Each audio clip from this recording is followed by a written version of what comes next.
You're welcome back. This is Newsfile. It's your most authoritative news analysis platform. And here on Newsfile, we put Ghana first. My guest this morning, Yunusa Fuseni, is lawyer, former MP, Tamale Central, and former Minister, Lands and Natural Resources, and also Roads and Highways.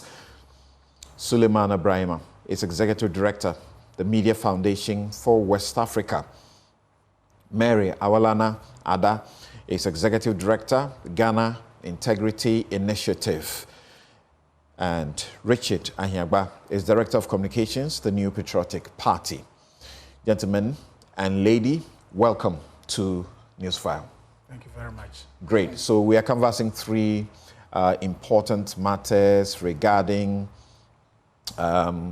first of all, the issues happening as far as the Galamsey fight is concerned. There's also the corruption matter. Of course, we can deal with the Galamsey fight and dovetail that into the corruption issues. And the president said it's unfortunate that he continues to be tagged as a clearing agent. He says that will not stick. He will only investigate. He will only take action when there is evidence. So, as always, this show is brought to you by Bank of Africa. Strong as a group and close as a partner, MTN everywhere you go. SHS University, educating ethical and entrepreneurial leaders for Africa. Robert & Sons Optical Services, your comprehensive eye care service provider for 33 plus years. My Way Insurance. Dial *165# on MTN to join My Way today. Syntex Tanks is strong. It's tough. Flamingo Paints. It's simply superior. And so now let's begin by going to Amenfi and speak to and hear the MCE for Amenfi East.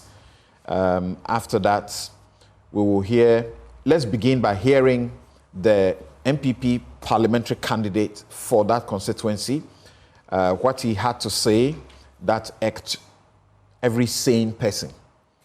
And also what has happened as reported to us by the MCE for Amenfi East.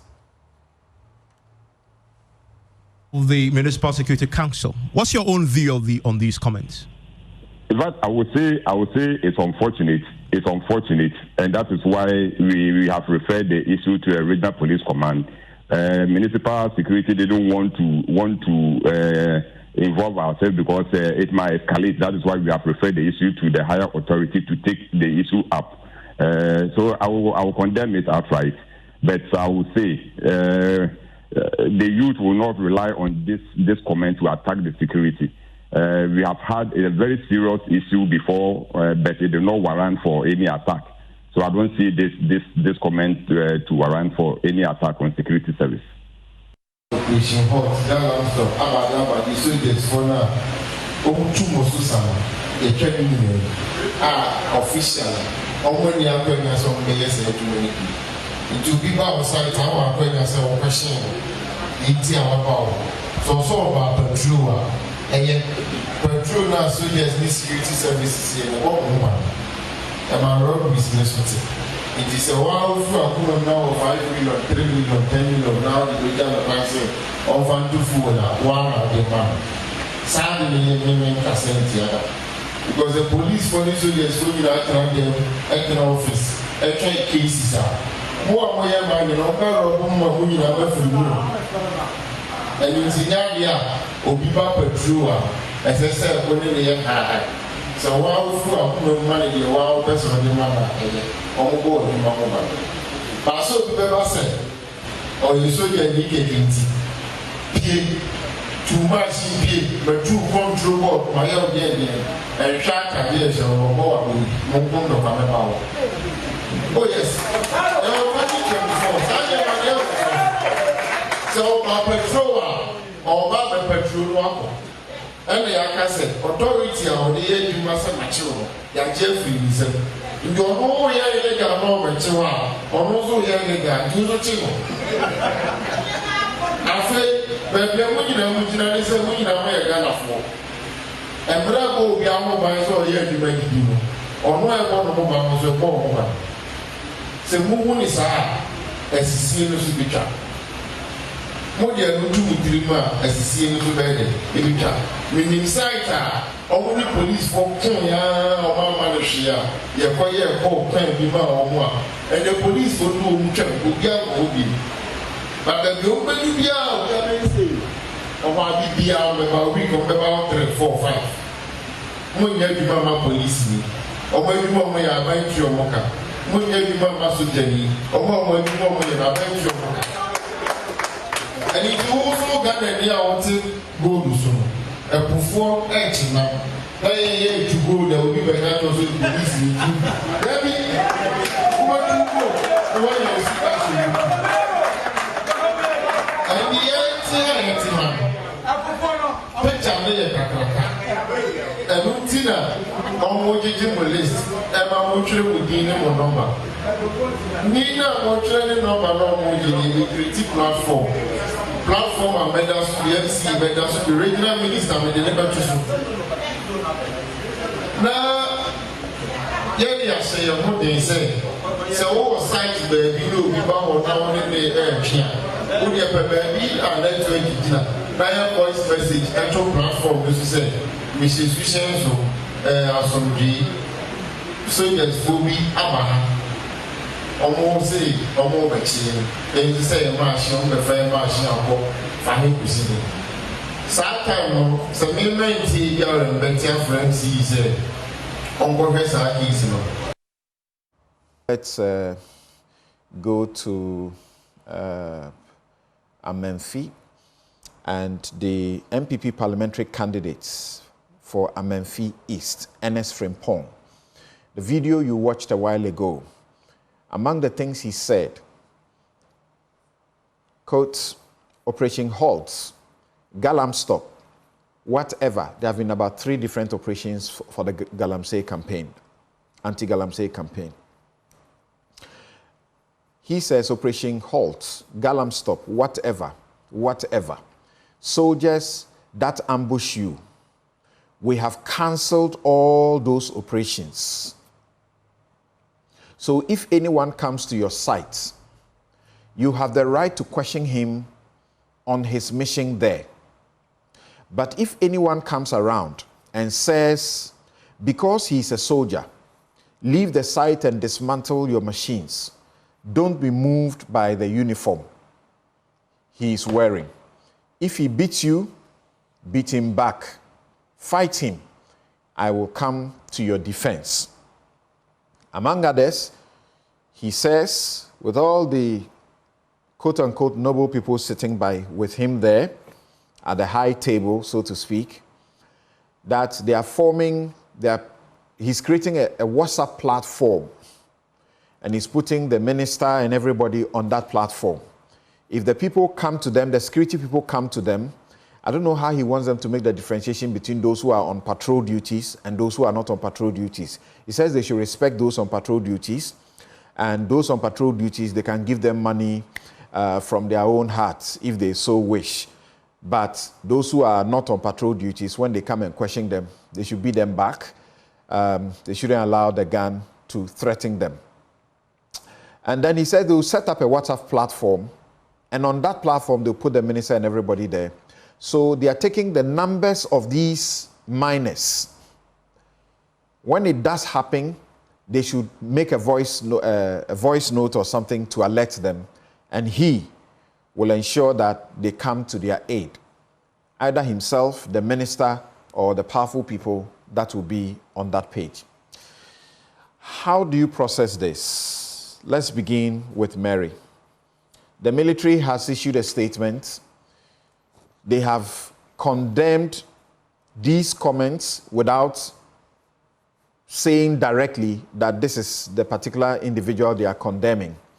The NDC issues a statement and says the military have done a poor job. They should have named him and make the condemnation direct. The military has warned that if you do things this way, their men may retaliate or fire back, and that may be dangerous. So they don't encourage it. We understand he's been arrested. We don't know what he's been charged with so far, but of course, he's been granted bail and I suppose self-recognizance bail. Nobody has been there to stand surety for him.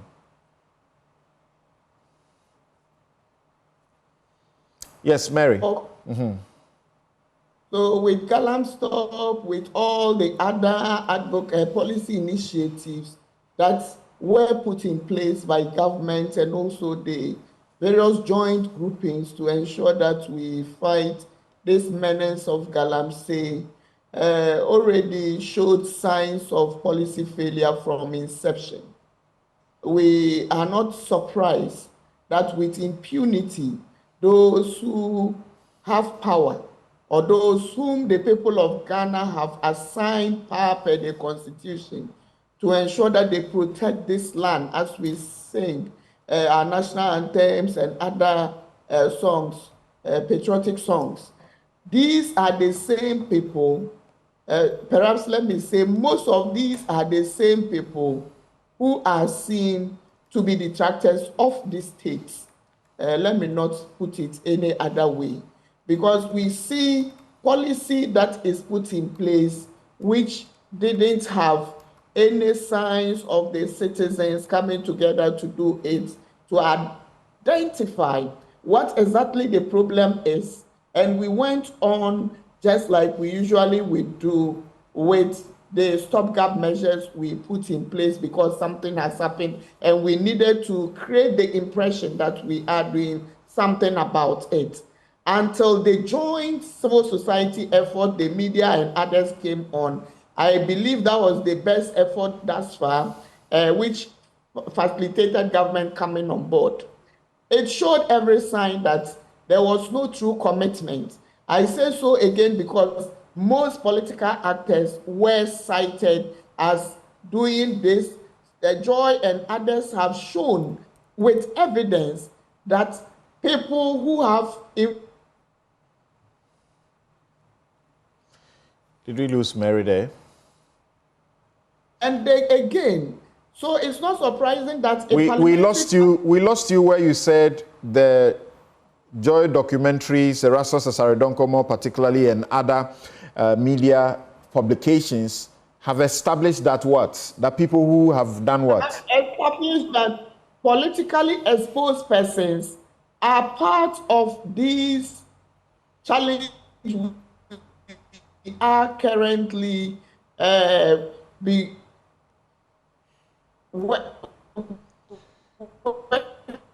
All right, we'll have to try and clean your line.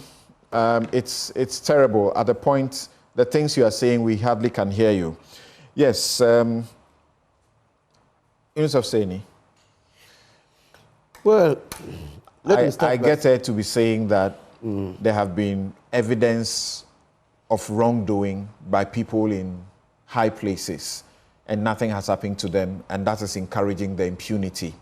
But I'm not sure we have heard before anybody make this kind of statements that Ernest has made. No, we have not. Everybody has been quite careful and cautious in openly and directly making statements that affront the position of the president. But covertly, we have always known that the fight, there's no total commitment to the fight to stop Galamsey. We have also known that whereas the Galamsey activities are continuing on a daily basis and probably escalating, they appear to be a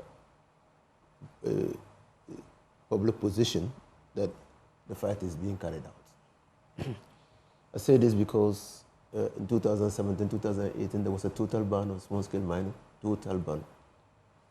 And that was the period that Ghana exported the highest amount of gold from the small-scale mining sector. Yeah, that was ridiculous. I read that report and I just couldn't believe it. I didn't know what to make of it.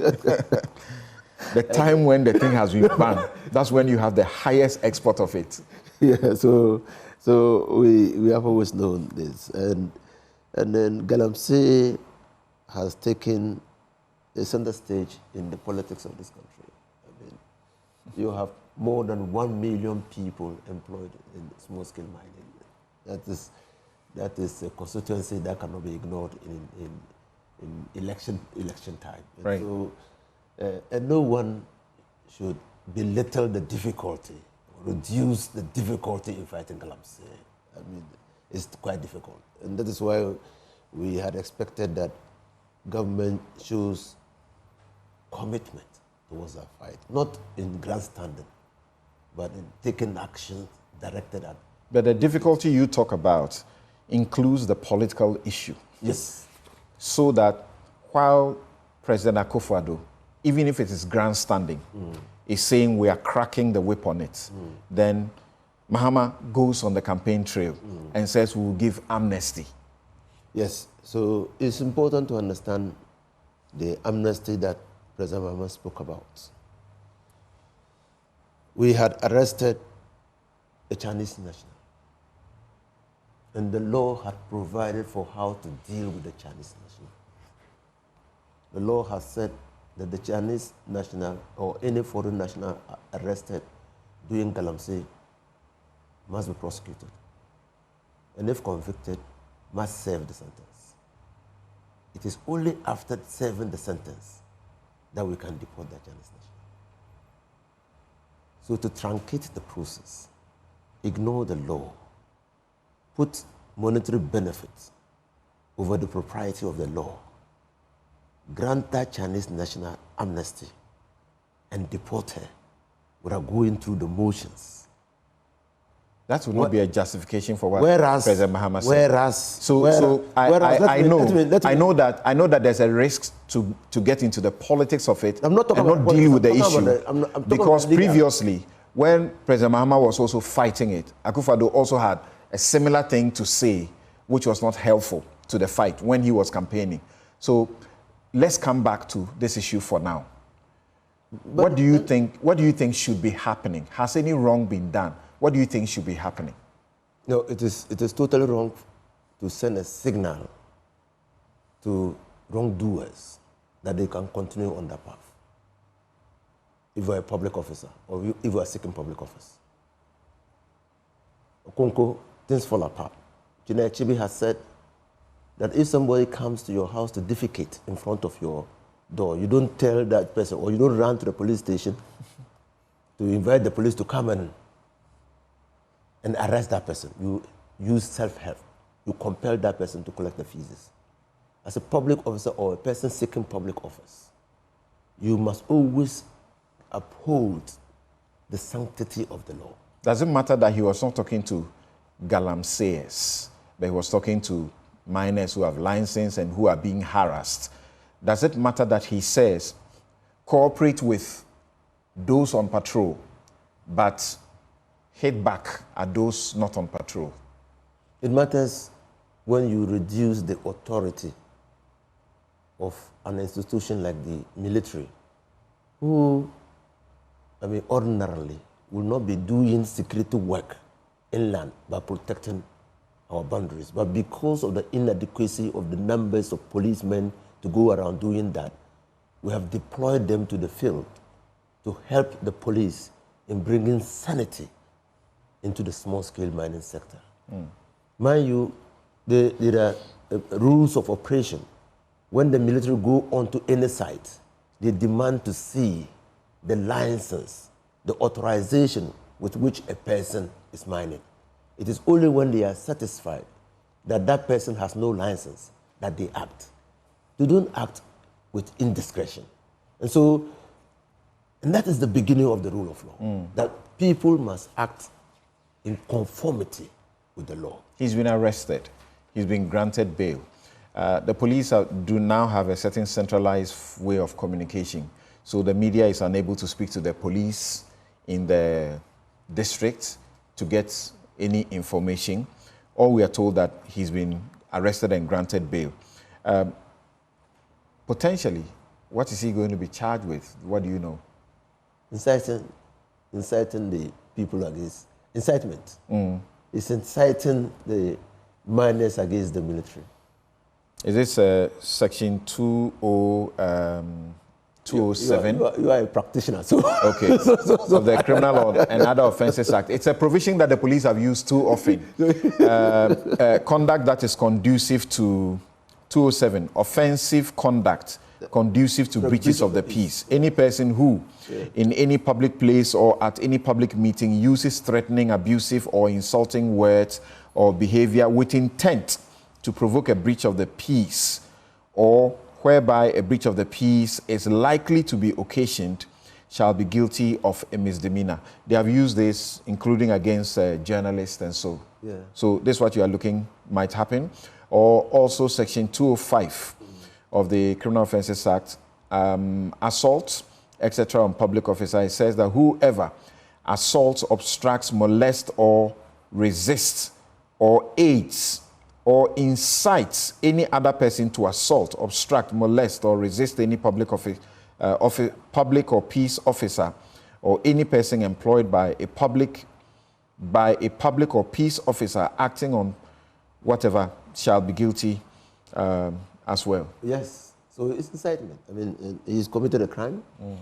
You're not allowed to say those things to people which can occasion the breach of the peace. You're not also allowed to prevent or do anything that prevents a public officer in carrying out his duties, or obstructing a public officer in the performance of his duties.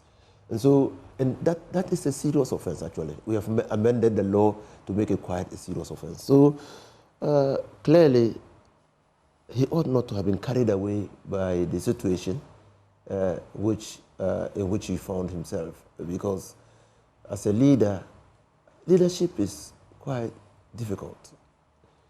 You must be able to be truthful to the people that you seek to lead, and also try to bring them to your side to understand the perspective of the country. Because you are not seeking to be an MP for only your party. You are seeking to help the country progress, move forward. Okay. And so, in seeking a leadership position, one must be conscious of the fact that that responsibility will be onerous. Okay. And that not all people will go along with you. Sule, is it fair to use this incident to say the fight against Galamsey is lost? Well, in my view, not just this incident, but realistically speaking, I think that we lost the battle way back. And all those who are keenly following... We lost the battle way back. Yes. At a time when it has been most heightened. Yes. With the president putting the presidency on the line. Well, I think, to use your word, in my view, that was basically some grandstanding on the part of the president. Because you only have to read Professor Frimpong Boateng's report to come to the conclusion that, well, it was either some public deception activity that was happening, or, you know, it was basically politics as usual. Because Frimpong Boateng highlights some of the challenges. Even we did the Interministerial Committee Against Illegal Mining, and talks about the conduct of some members of parliament, talks about the involvement of some government officials and appointees in the mining activities that were supposed to be dealt with, talks about, you know, how communities were complaining, and yet people were still, you know, going on with their activities. And we've read reports about the committee itself storming a particular forest reserve and discovering that there were military people there actually protecting the illegal miners. At a time when we say we had Galamsey, you know, all the other operations that were put in place to ostensibly stop mining. And then the committee gets into a forest reserve and discovers that there's actually a group of military officers protecting the miners. And these are also issues that Erastus has raised in many of his reports. Now, Samson, I think that beyond even the Frimpong Boateng report, which people, you know, would dispute that, some parts of the reports, you know, are not true, or a true reflection of the happenings, you only need to travel across the country to see the ongoing devastation. And it is not a different president who is there. It's the same president who said he would put his presidency on the line against illegal mining. As a result of which you have a hung parliament. He would have had perhaps a majority parliament. But because of this campaign, he didn't get as many MPs into parliament. Well, I wonder if there has been any scientific study to prove to that point, that it was because of that posturing. They made losses in those mining areas where they would originally make some, I good showing. For example, in 2016, the MPP won the election, as is always mentioned, by almost 1 million votes. Was it because there was some efforts to stop some mining activities to happen? That was the president. That was the president. But before then, the NDC had majority in parliament. And 2016, they lost drastically, came to about 103 or so. So I am not saying that I have any evidence to say, well, it was because of the activities against illegal mining or otherwise, but I also believe that it is just one of those things that supports a certain narrative without any basis. Now, I know you know about the activities that are ongoing in our forest reserves currently. Literally about some 22 or 23 forest reserves have been literally given away for mining. And it is happening under this same precedent. So the other day when this Greening Ghana activity was happening, I had always argued that this is a great initiative to try and, get our country, with more trees, against the backdrop of this ongoing climate change and all the challenges with environment. But what is the point in saying that you are greening Ghana and destroying the green that already exists? and it's as a result of the introduction of LI 2462 that allows for the president to actually waive that ban on mining in forest reserves. So people have said, look, this whole activities in our forest reserves cannot happen if the president, doesn't approve of it. So are these things happening with the tacit approval of the president? And the question is, why do you destroy existing, not just forest, but we mean forest reserves, including areas that have been designated as globally significant biodiversity areas? Achimota. Yes. Oh, Achimota. No, Kakum. Kakum and other places. Chibi. Yes. Chebi. So how do we then believe that indeed there is that commitment to this whole mining activities? And of course it is complex, Samson. If you and I come from Upper East, and now people say, well, it is becoming the capital of mining. A lot of mining activities taking place there. You talk to the people and they will tell you, should we sit on the land that we are told has gold and yet be hungry? So it comes down to what opportunities are we creating for the people if we're saying that they shouldn't go into mining? Because you cannot simply say, stay there, be hungry, we'll give your land to a large-scale concession or a legal miner, and they will come and take away whatever it is that they have to take away, and then you would be there. It's a very complex situation. But I don't think that there has been that commitment to really dealing with this mining menace. You go across, the white volta, the red volta, the tributaries in the north. You go and they're all milky, looking brown. Yeah. And somebody told me in Bolga, I was in Bolga at the beginning of the week, and somebody said, oh, we used to be told that the definition of water, or one of the clear characteristics of water, is that it's colorless. And that definition has now been defined in Ghana. Water is, has a brown color because of this whole illegal mining activities. I'm not too old, but we played in those places. The water running through so clean. Yes. We fetched and drank from them straight away without treating. Yes. And Samson, let me say that maybe in the coming weeks, we will let Ghanaians know the people behind the leases that have been granted in these forest reserves. And I'm sure that you're going to be shocked. And that would give you more evidence that... Fort Estate doing some RTI again. Exactly. And that would tell RTI you journalism, whether and it's good.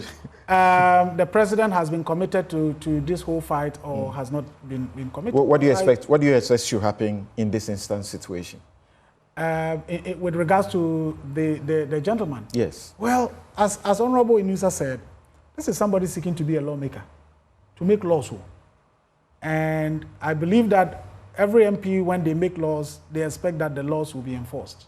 Enforcement of the law is supposed to be done by the police. And of course, the military is there to defend the territorial integrity of our country.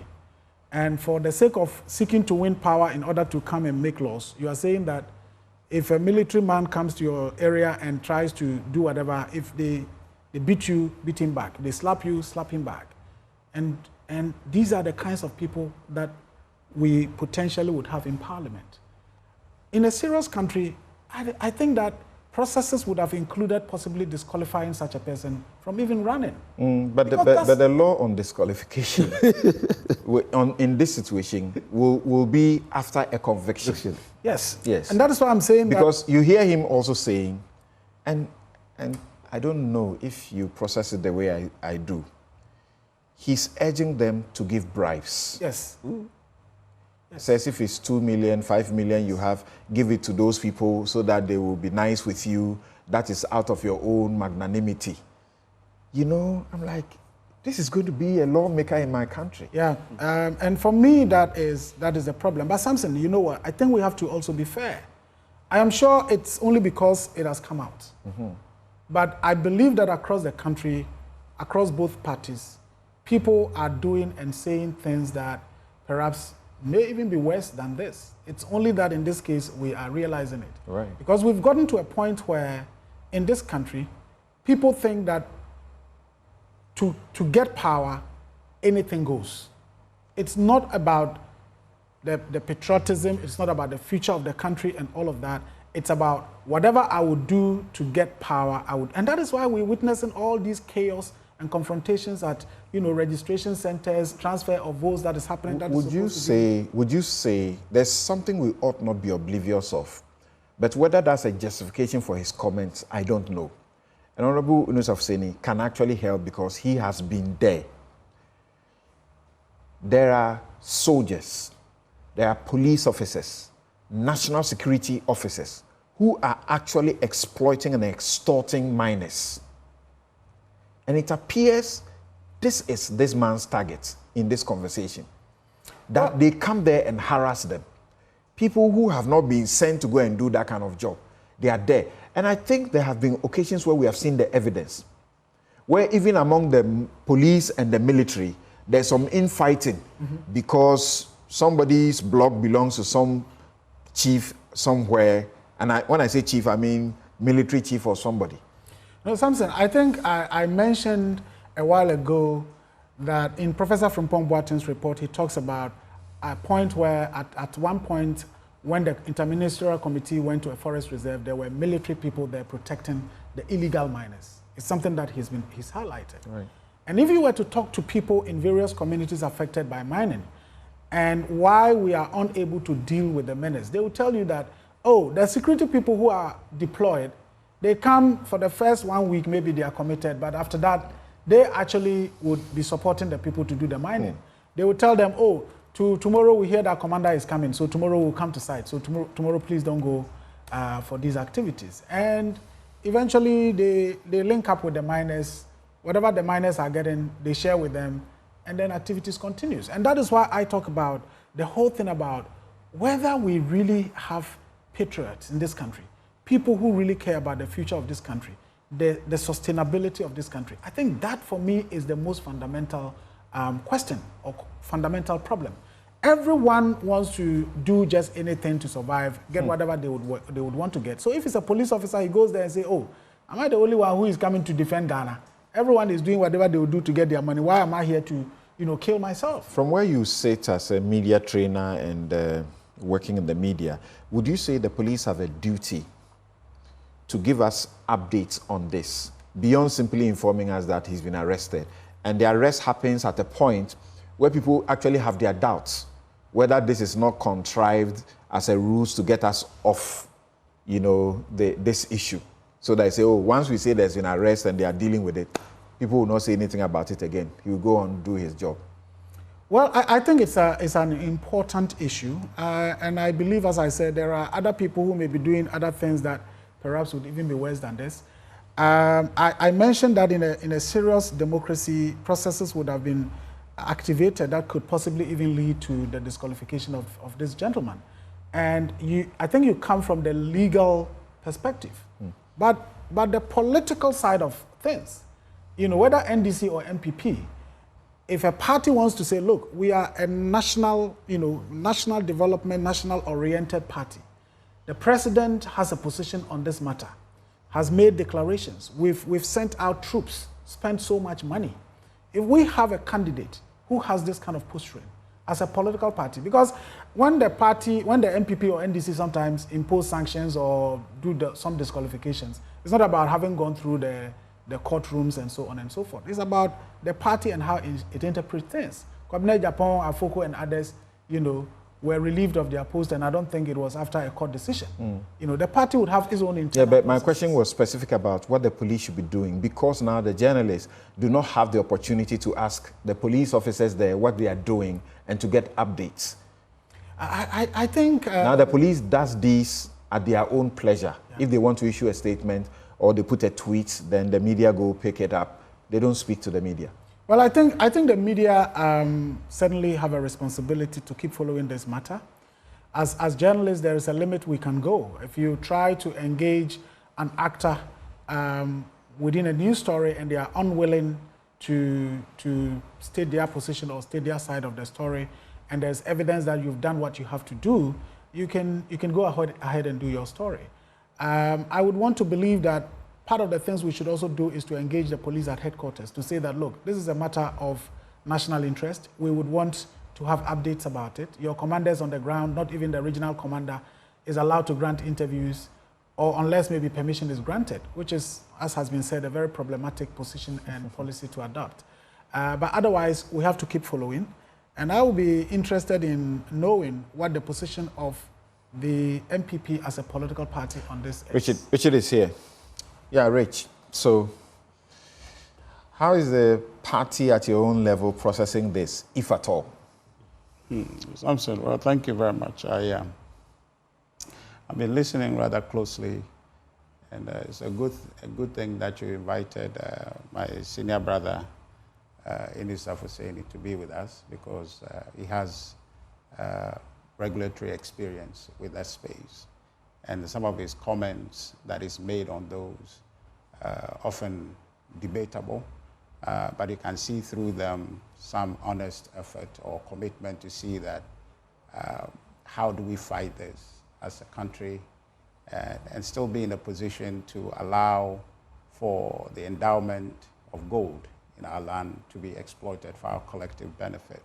So there is an intractable situation before us. Hydra-headed situation. You try to fix it.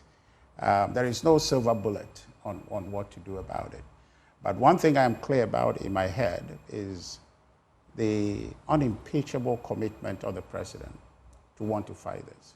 So respectfully, there is no public deception activity going on about President Akufo-Addo's commitment to fight Galamsey. It is clear from day one he wanted to fight this, and he's focused on it.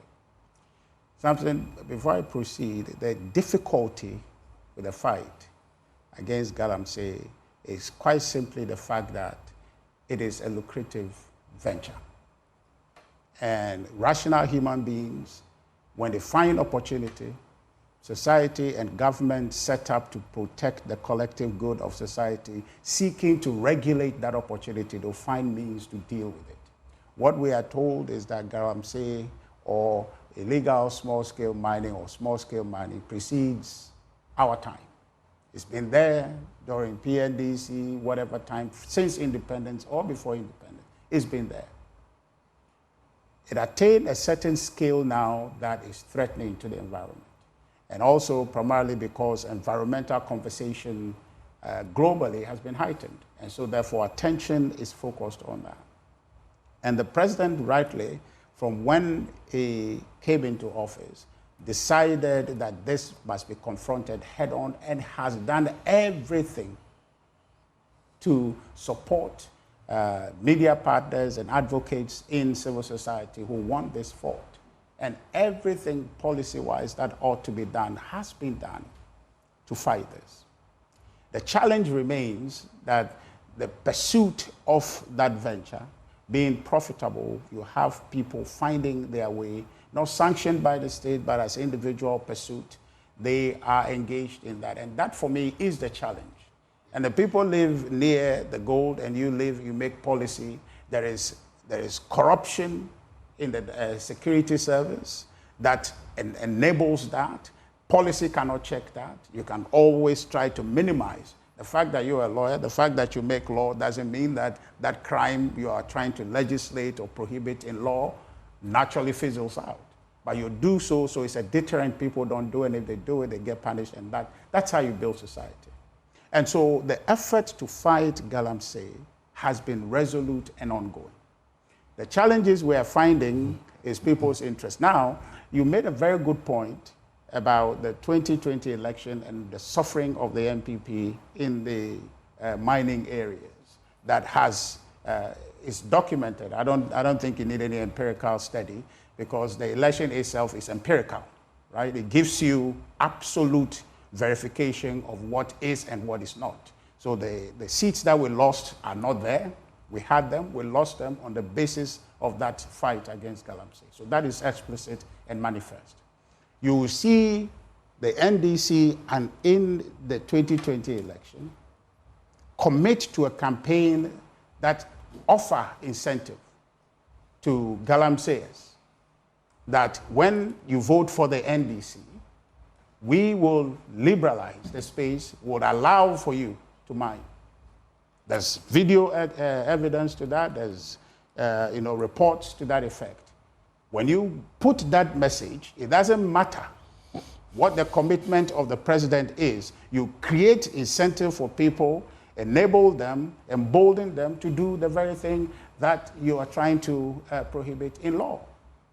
And so the charge cannot be that there is any public deception activity, but as a deliberate political, exploitation of the fight to end Galamsey, and another seeing opportunity to enable it, because there's a large constituency of people who benefit from that. It's a whole complete economy. And as I indicated to you, it's a lucrative venture, so people engage in it for that purposes.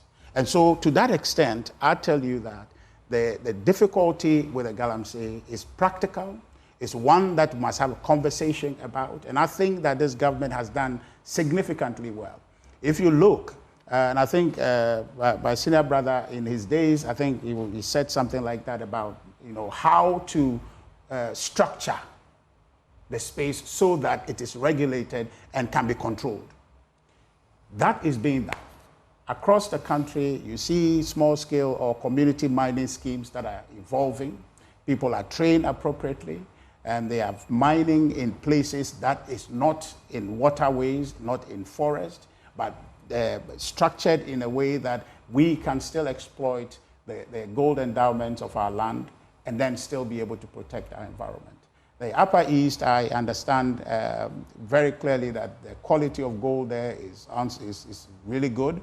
You go to that place, there's a system in place to ensure that people are mining regulated in ways that it doesn't devastate the environment and the activities are tracked, and therefore it's sustainable.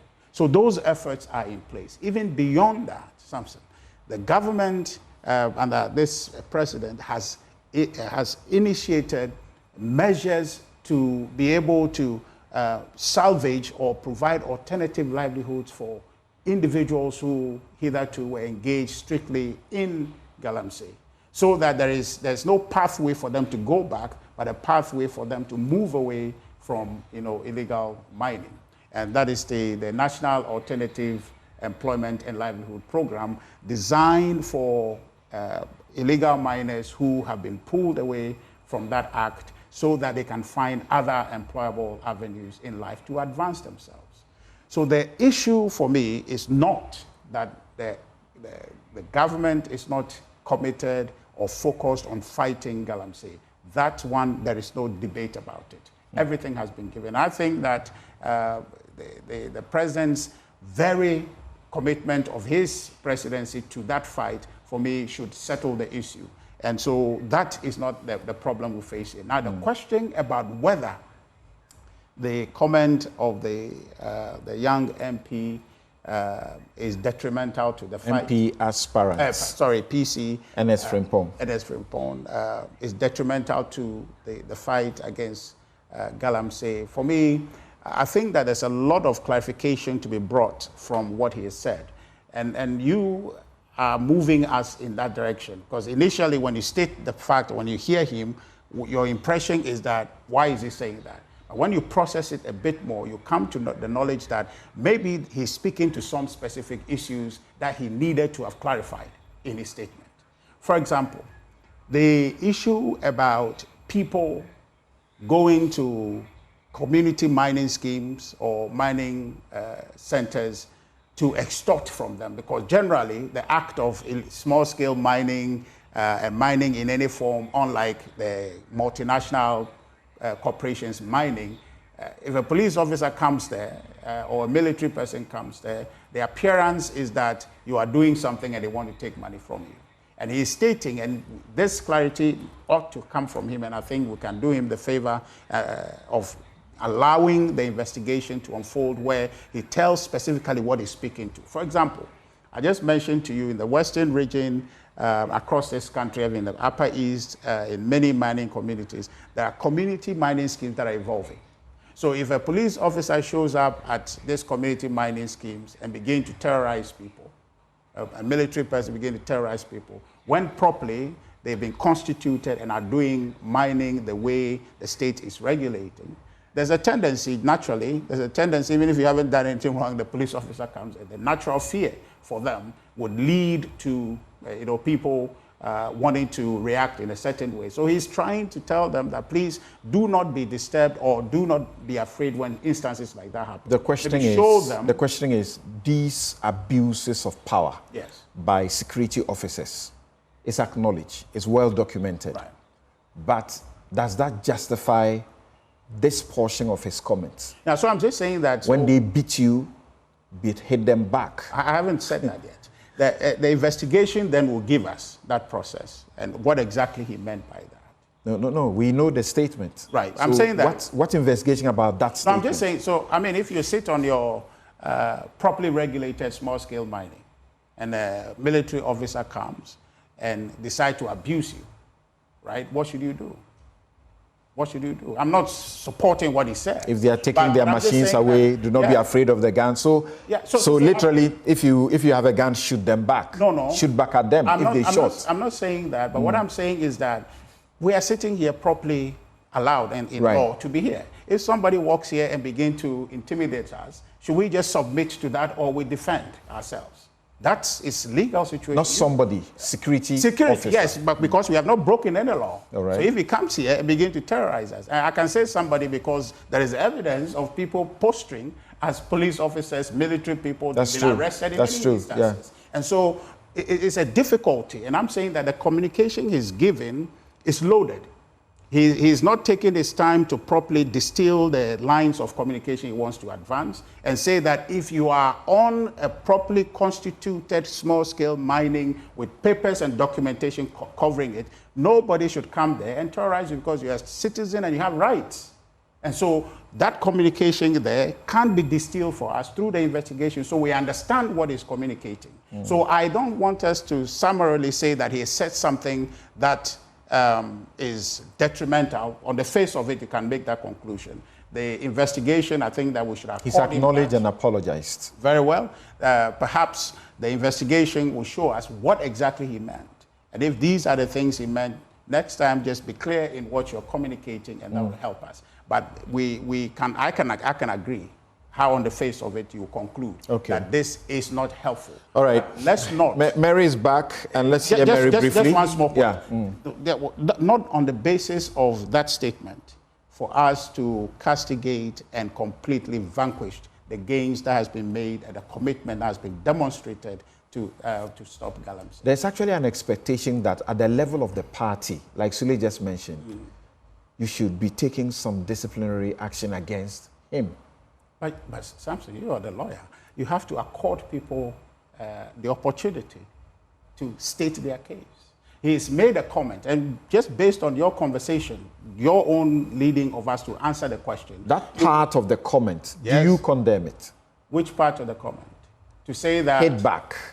No, but I'm saying that I can show you a publication of people, 13 or so people who are posting as military people who have gone to extort money from people who are legitimately doing community mining. All right? What is the situation there? If he is saying people like that, when they come, don't allow for that. I mean, I'm not saying, I don't want to rationalize what he says, but if you are faced with that, what you do? And if you do something, if you confront an individual like that, who is an imposter, Samson, who is an imposter, he didn't say that. No, I'm saying that right. There are people like that in the system. That's true, that's exactly. true. Yeah. So if you confront an imposter and it turns out that truly that's an imposter, would you have done anything wrong? Okay. So it's a difficult. Yes, let's go to Mary. Let's go to Mary now, but Sule, quickly. Yes, Samson, I think that it's important to really clarify this whole issue about it is the fight against Galamsey that made the MPP lose certain constituencies or whatever it is. Because see, if we are not careful, then going into 2024, the MPP will say, well, this is a lesson we have learned, and therefore it's risky for us to go fighting the Galamsey thing because we lost in 2020 election because of that. Then the NDC would say, oh, okay, because the MPP says they actually lost this because of the fight against Galamsey, and therefore they will also soften their stance. But this is something that I think we need a national commitment to. And I just don't think that that claim is true. Look, if you take the tally in Upper East region, Abaige, the one who was regional minister, lost. Not because there was Galamsey in Navrongo. You come to Haji Alima Mahama in Gambaga na Lerugo. She lost. Not because there's Galamsey or there was a fight against Galamsey there.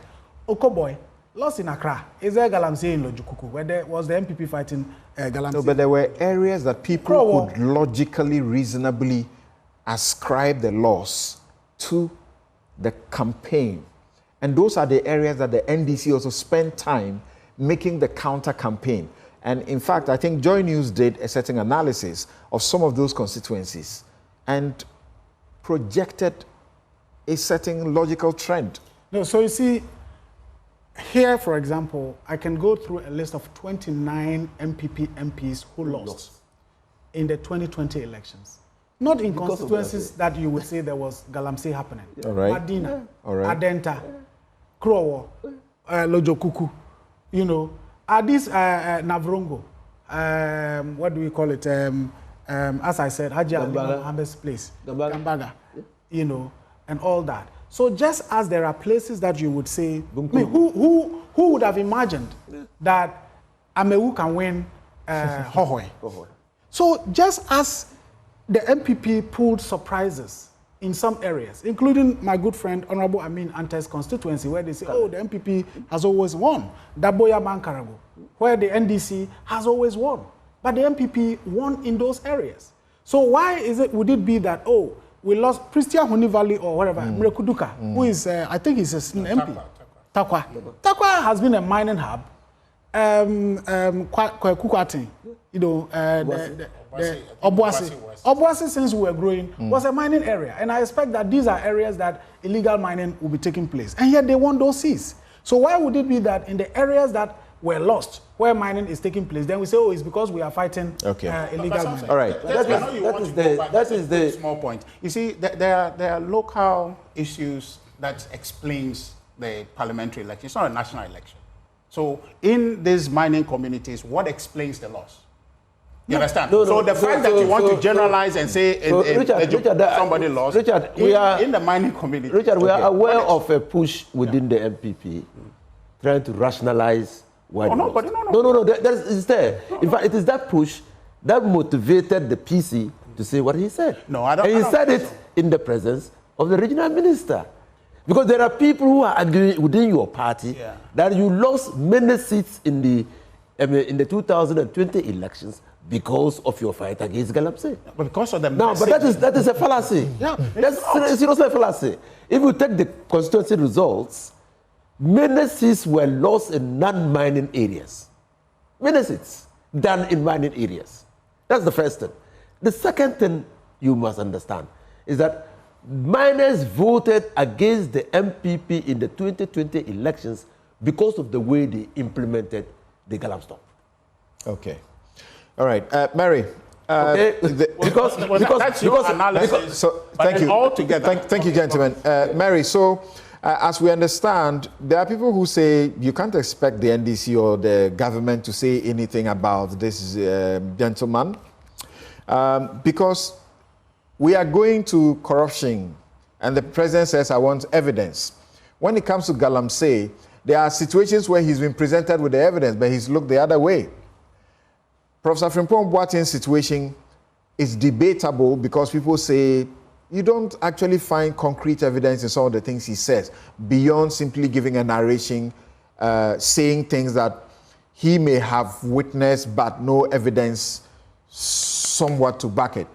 But when it came to, is it Wuntumi, Akonta mining, it is the state that issued a statement and caught him, stripped him, pants down, that he was doing the wrong thing in the Tano Nimiri forest. And yet, nothing has happened to him. Citizens sent a petition. Martin Kwebu and engineer Ken Ashigbe sent a petition to the police. Well, I don't know if the police are proud that as of today, how many years since, they haven't moved a muscle on the subject.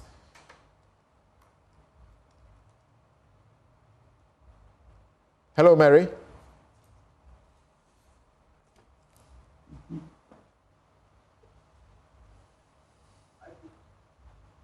On put it off.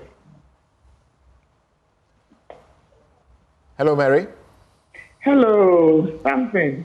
Yeah, so are you one of those expecting that the party or government may take certain steps, moral, rather than, if you like, legal, against this MP hopeful for Amenfi East? Yes, Samson, I believe that the party, if it wants the people of Ghana to believe that certainly the president and the party mean business, then they should be putting in place some of their code of conduct. That is, if they have them to speak to some of these despicable utterances that are made by officials, and this also has a tendency to bring the party's reputation into disrepute. Again, I believe that the party leadership, particularly those who speak for the party, should be seen to manifestly condemn these utterances because they don't portend well for us as a people. And so Richard, who is speaking the way he does, trying to say that he could have been speaking for imposters, when the gentleman clearly in the recording said that they have stopped Galamsey, the Galamsey. They have cancelled all the structures government has put in place to stop that. Which is the Galamsey? This is where the security services have been put so that we stop the illegalities that are going on in the various communities, taking away our livelihoods as farmers, taking away the quality water we are drinking. So they should forget the fact that the people of Ghana just take everything they say hook, line, and sinker. We are a discerning people, and we discern the right from wrong.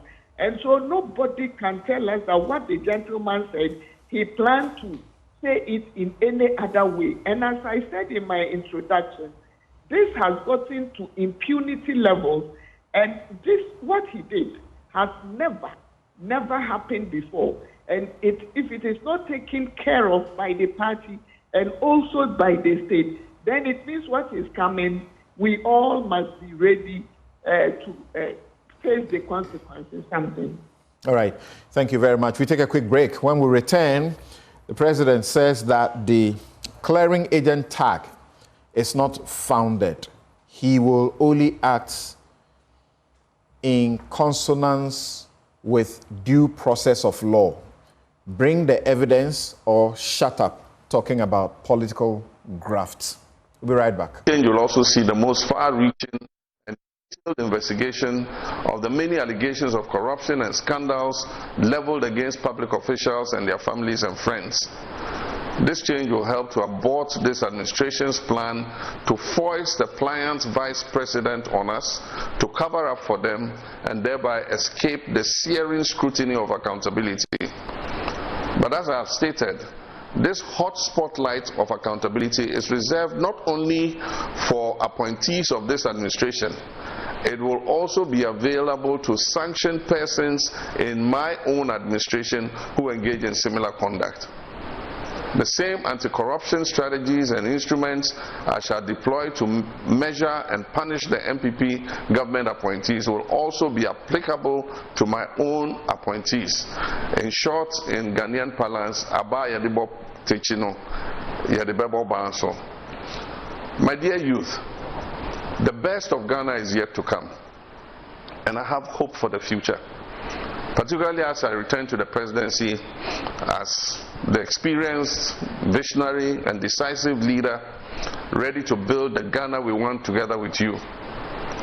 The Electoral Commission has decided to conduct a mop-up voter registration exercise between 1st August to 3rd August, realizing that many could not participate in the just completed limited registration exercise. I still do not understand why the Electoral Commission in cahoots with government insists it will not bring the voters' registration centers to the doorstep of the people as much as possible in order that all of you can have the opportunity to. Despite the ugly noises, the fight against corruption has been the cornerstone of my administration. With a clear understanding that corruption thrives in an atmosphere conducive to its concealment, and that access to information is a vital tool in the fight against corruption. My government in its first term ensured the passage of the Right to Information Act, 2019 Act 989, in order to give true meaning and effect to Article 21, Clauses 1F of the Constitution. The Act, which successive governments have failed to pass, sees to the implementation of the constitutional right to information held by a public institution to foster a culture of transparency and accountability in public affairs, subject to exemptions, necessary and consistent with the protection of the public interest in a democratic society. The Act is now being fully implemented, with the governing board chaired by an experienced and respected retired High Court judge. The Ministry of Information has trained information officers in various ministries, departments, and agencies of government to support the full application of the law. Administratively, a series of other far-reaching measures have been undertaken by my government to help in the fight against corruption. A memorandum of understanding on information exchange and collaboration in combating corruption and crime in general has been signed by SHRAJ, IYOCO, Parliament, the Office of the Attorney General, the Audit Service, the Police Service, the Financial Intelligence Center, the Narcotics Control Commission, the Internal Audit Agency, the National Investigations Bureau, and the Office of the Special Prosecutor to this end. The use of technology has been pivotal in our efforts to combat corruption. We have introduced digital platforms for public procurement processes, reducing human intervention and minimizing the opportunities for corrupt practices. These platforms have increased transparency, efficiency, and competitiveness in public procurement, ensuring that public resources are judicially used for the benefit of all Ghanaians. Before I conclude, Madam Chief Justice, ladies and gentlemen, I'm sure we are all aware of the statement by the former president and perennial NDC presidential candidate, John Dramani Mahama, stigmatizing me as a clearing agent, because for him, mere allegation without more is enough to merit condemnation of an accused public official, especially one of my administration. For my part, and let me state it again for the record, I will not set aside due process and the rules of natural justice on the altar of the fight against corruption, no matter how much opprobrium this position incurs for me. Right. Welcome back. And so, Mary, let's begin with you on the question of political graft. And we are deliberate in not saying just corruption, but political graft. And when you check by dictionary definition, it simply will mean the corrupt and illegal use of political power or influence for personal gain, typically involving bribery, embezzlement, or other forms of corruption. It involves the abuse of office or authority for private benefit and can take many forms: bribery, embezzlement, kickbacks, nepotism, patronage, influence peddling, conflict of interest, using political power, among other things. And we know that political graft undermines trust in government, distorts policy decisions, and can lead to economic and social inequality. It is often accompanied by other forms of corruption, such as money laundering, fraud, and obstruction of justice. Brings me to my question I've been asking myself. We want to fight corruption, and we don't give the OSP the power to fight money laundering. What were we doing with that law? Yes, Mary, let's hear you. The president says he wouldn't do these things without evidence. So all the claims you, civil society, have been making that he's not acting, you are wrong.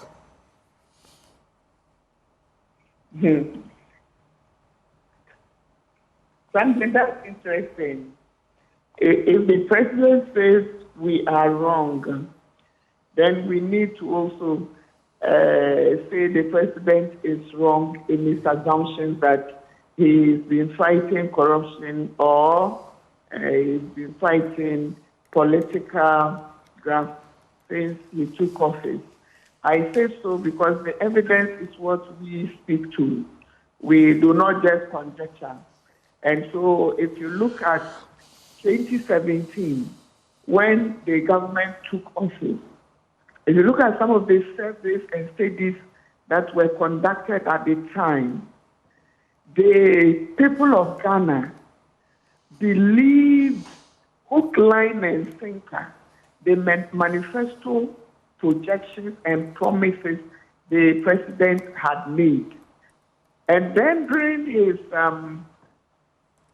induction as president, I remember he clearly also committed and spoke to the fact that all his appointees would do the right thing by the people of Ghana, and that if you were seeking to make money, then rethink and go to the private sector, because that was where profit is made.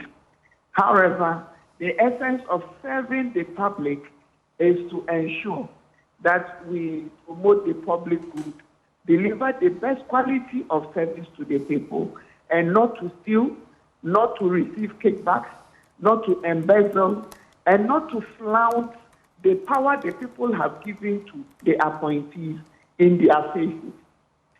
This, I must say, that this promise we picked so hook, line, and sinker has diminished.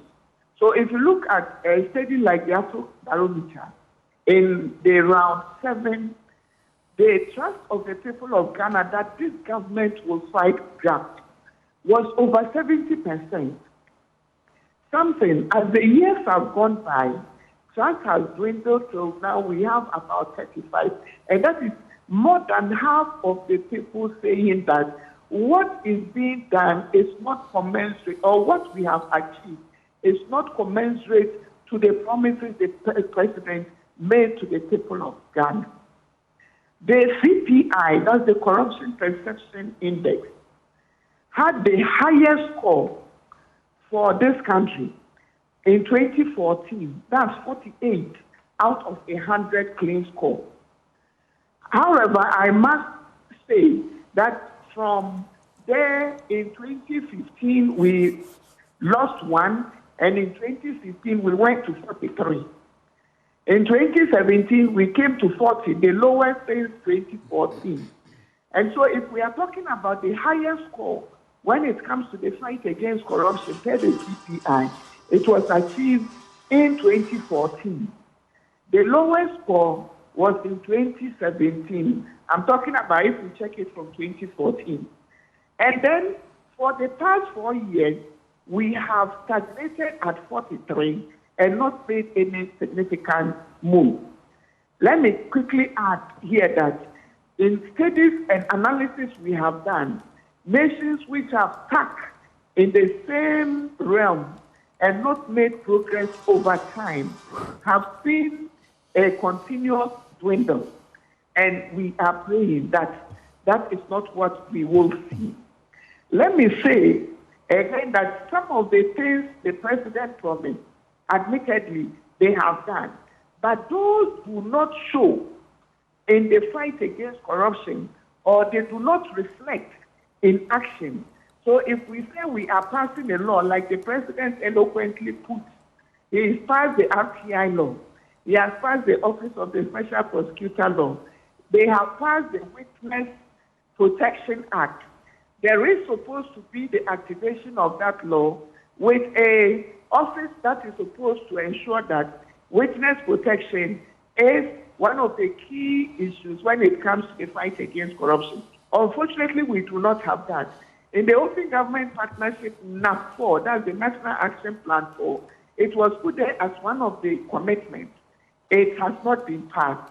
Again, in NAP5, we have put it in. I am not sure if within the 4 years we would get it passed. Then we come again to say that what we are saying, per the evidence, does not portend well for us, because we continue to see public officers and politically exposed persons who have been given the mandate to rule this nation, carrying on flagrantly exhibiting wealth that we cannot testify as to where they are coming from. We see allegations of bribery, and I can mention some of them. We have done the Public Procurement Act 1, where influence peddling, where kickbacks happen, where we use nepotism to get all sorts of things done. We have seen cash for seats, which hasn't come to anything. We have seen the biggest one, which has been done in the way the president has occasioned the name the clearing agent. Because in Cecilia, the past instance, everything that has happened shows or is significant, because it again shows that the president, even before investigations were done, when the lady resigned, the president clearly indicated that he trusts the lady and he knows she would be cleared, or at the end of the investigation, she would stand tall. And it has happened. What do you expect the public officer who is holding office at your behest to do? So it is not surprising that the SP, the Yoko, and all others are doing a revolving cycle and running and doing the merry-go-round around these issues when we know a lot more could have been done. The president talks about digitalization and digitizing and promoting e-governance and others. We continue to say that in the fight against corruption, we have seen that in the digitization drive, and when you even go back, recount back to when Atamo was president, His Excellency, you would realize that he went to the port, and one of the complaints was all the things they were doing were being discounted by the public officials who were there. And because something we do not see sanctioning in proper investigations and sanctioning accompanying some of these. But then we see the politicization and excessive politicization at that, and protecting persons who have political interests, who have turned themselves into businessmen because they have promoted the interests of parties and perhaps maybe funded them. Then we cannot but say that the president has done very little in the fight against corruption, because laws in themselves do not fight. Because the commitment of the leadership to show that this fight is one that we need to achieve is what we are looking at. The laws must be supported to be fought. The laws must be activated to ensure that people are doing the right things. And if they are not doing the right things, the appointing authorities must be held accountable.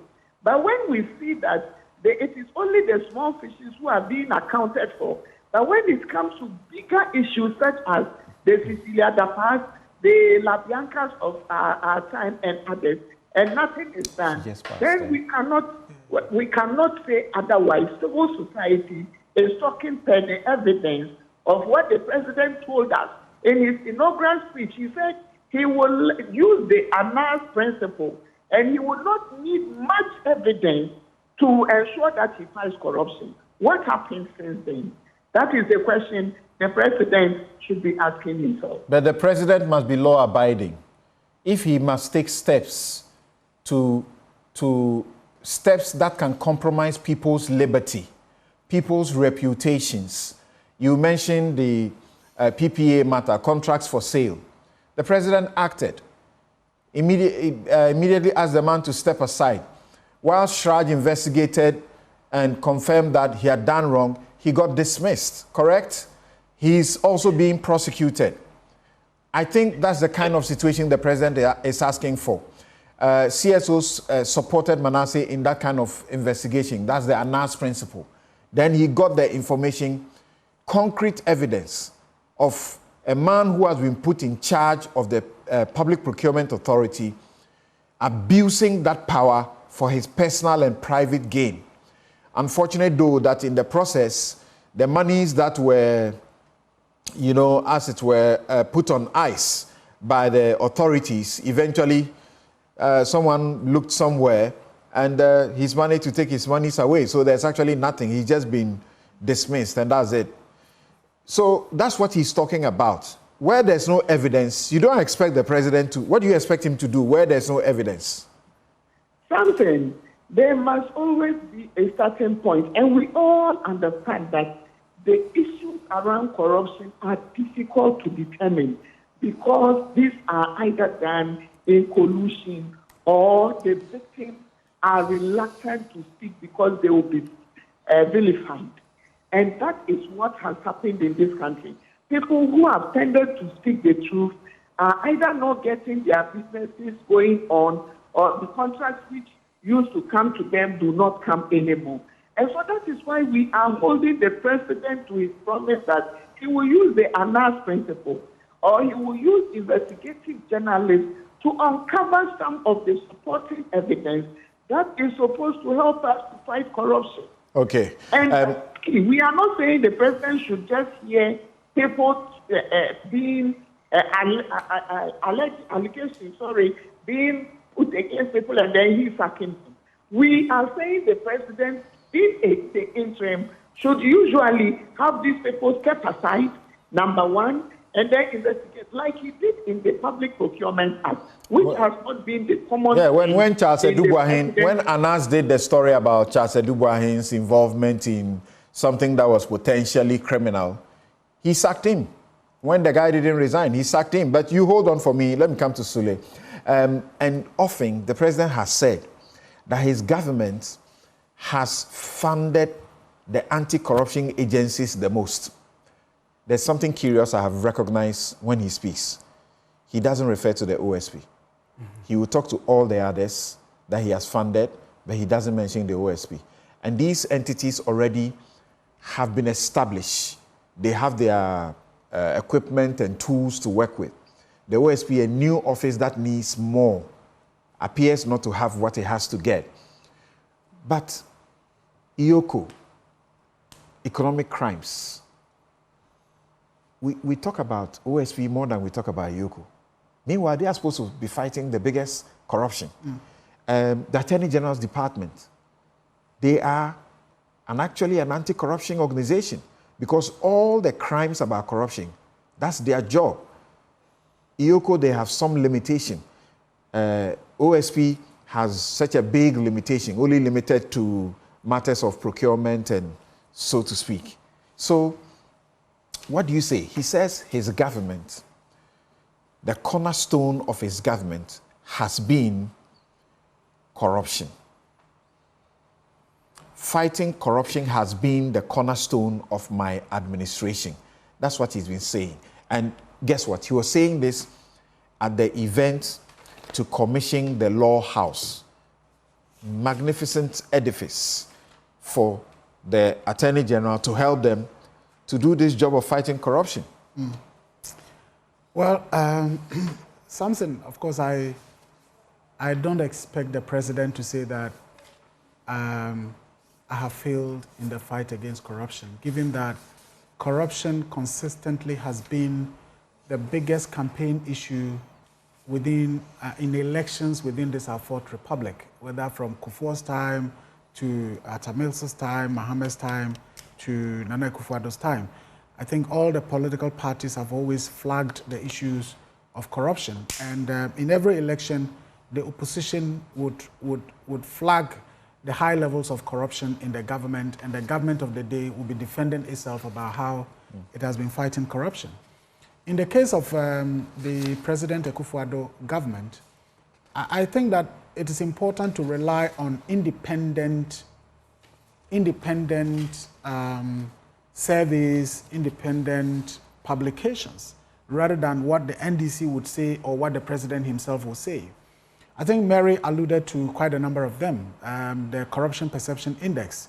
And the record now is that the worst performance under the Mahama regime remains the best performance in President Akufo-Addo's time, which is 43, a score of 43 over 100.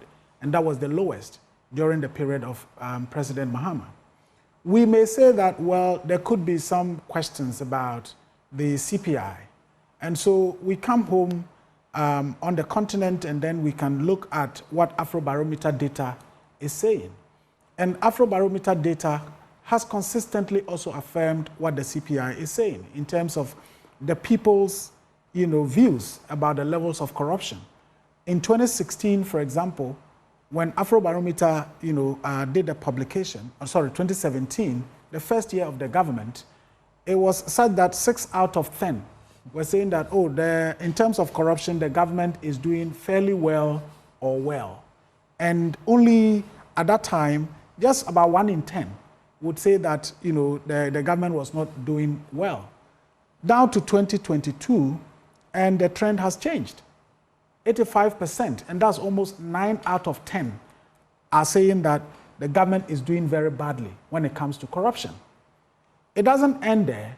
They proceed to look at what are the institutions that you see as the most corrupt. They put the Ghana Police Service on number 1, and quite significantly, the Office of the President as number 2, in terms of the institutions that they perceive to be corrupt. And then you come to Parliament. Honorable Husseini's former workplace. And then judges and magistrates follow next. And so you look at it, and apart from the police, all the 3 arms of government are perceived by the people to be very corrupt or doing badly when it comes to corruption. But for me, what is significant is that take out the police and then look at only the 3 arms of government, and the people of Ghana are saying that the number 1 place is the Office of the Presidency. And for me, that is quite bad enough. But something, my point is, this whole thing about clearing agents, why did we get to that point? Because I would assume that if you are a leader and you say you want to fight corruption, the fighting against corruption is not the job of the president. Really. Why is the police there? Ioko is there. Shraj is there. The NIB is there. All the investigative bodies are there. So at what point did we come to that point where whether the fight against corruption is succeeding or not is the president. And I think that the president, by his conduct, by his pronouncements, and of course by his actions, obvious and those that people know, realized that or came to the point where people feel, well, even if the president is not involved, or the president is the police that is investigating, or the attorney general, or IOCO, or whatever, there is some implications when it comes to the president's attitude and his conduct. So, for example, you look at SML, the recent SML case. You commission an audit. The audit comes, and clearly, there are a series of procurement infractions. The audit says performance was even not satisfactory. Partial fulfillment of this, partial fulfillment of that, and so on and so forth. I think that the president should be questioning, but who was there who was awarding these contracts without PPA approval for 6 times? And of course, if it involved the Ministry of Finance. Without PPA approval for 3 times or 6? No, if you look at it, no, you check their report. You check their report. No, I remember 3 occasions. Yes. And on all these 3 occasions, yes, they were actually under the name SME. Yes. Then they went and changed their name to SML. Yes. And then came and got a subcontract. Okay. From that subcontract, then later they got the main contracts and got PPA to ratify the contracts that PPA had decided not to approve. Yes, but well, I'll have to look at it again. But I believe there are a list of this without PPA approval, that without PPA approval, and when counted, it's about 6. Okay. But even if it is 3, the question would be, as a leader who criticized the previous administration about sole sourcing, for example, and procurement deals, and that corruption was happening so much within the procurement arena. And what you would do is to ensure that this whole practice of sole sourcing or single sourcing thing would be a thing of the past. Yeah, they actually say it was like a crime. Exactly. And here we are talking about the same methodology or method being used to award contracts, and even in that case, no PPA approvals. But then it goes on and on and on and on. And at the end of the day, the president says, well, the upstream petroleum and minerals, whatever, that one has not started, so it should, whatever. And the contract should be renegotiated, without anything about, but who were those who committed these infractions? If you are acting on my behalf, I'm the leader of the country, and I'll put you there to act on my behalf. And whatever you do, there are ramifications and implications on my image, my reputation, and so on and so forth. I would think that the president will be concerned about that. But remember how Graphic reported that president's release and directives. It said PPA cleared to continue with contracts. This is our leading newspaper in this country. The question is, who cleared PPA? It's the president. Because how did Graphic read the president's release and order and directives and so on? He says he didn't only add president clears, but it said SML cleared to continue with contract. And obviously, who did the clearance? It will be the president. Now, you take the point about Cecilia Dapa that Mary was talking about. The president, in accepting the resignation, says what? I believe, like you, that at the end of the day, your integrity, while in office, will be established. And this was prior to when investigations were going to start. And Samson, you and I know that in this country, almost everything is vested in the president. All the powers are with the president. So if you are the one to investigate this matter, it takes a lot. It would take a lot of courage for you to. Were you pointing at me if I were the one? If I'm the one, I would listen to the president. Well, I'll do my job. But I'm saying that it would take a lot of courage. If I am a judge, for you to do that, I won't listen to what the president says. I'll do my judicial duty. Yeah. And so, if the president says that, I believe that at the end of the day, just like you believe, that your integrity will be established once in office. Unfortunately, I may not be able to hold any of these offices because they will sack me the next day. That becomes problematic, and that is an affirmation. Okay. There is a whole hula baloo about Akunta mining in a forest reserve, in this country. Mr. President, you are not the Forestry Commission. You are not the Minerals Commission. You are not Environmental Protection Agency.